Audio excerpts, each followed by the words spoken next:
While we look at the south to see what Hezbollah does, our hearts ache for Palestinians getting killed, for all civilians getting killed in this war, but we're waiting for Hezbollah's maneuvering. We're the battlefield, and Palestine is paying an immense price. This is not the first time Hamas and Israel have fought each other. There have been rounds of fighting since Hamas took over the Gaza Strip. Rounds of fighting where thousands of Palestinians died and hundreds of Israelis died. This round, the fact that it has become so outrageous and so horrific, means that Israel is trying to eliminate Hamas from governing the Gaza Strip.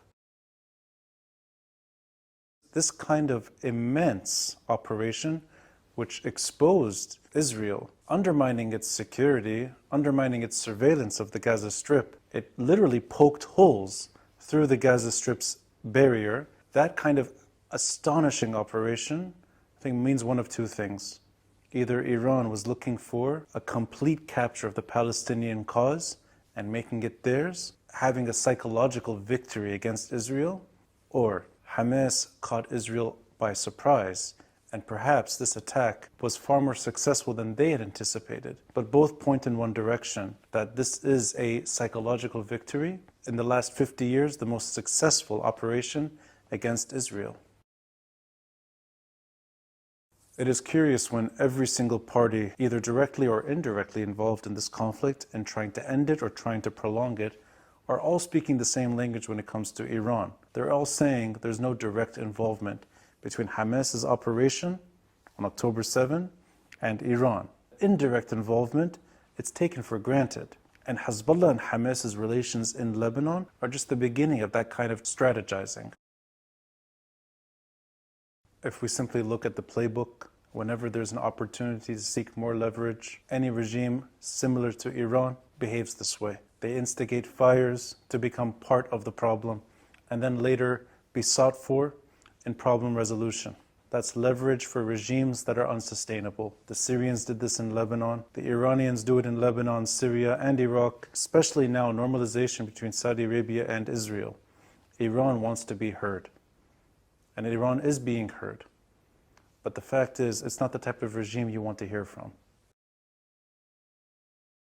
Unfortunately, Palestinian aspirations are now engulfed in Hamas's objectives, indirectly sponsored by Iran. The Israeli government is at its most extreme, I think, in history. So I don't think moderates are going to have a voice on the table.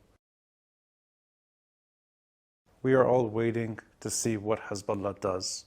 And that means, by default, waiting for Iran's calculations. There seems to be restraint so far, in that neither Iran nor Israel want a full-out war, spreading beyond the attacks that have happened so far on the border. Of course, there are casualties that are happening. A journalist was killed a few days ago, Isam Abdullah. Other casualties are happening as well, and they will continue.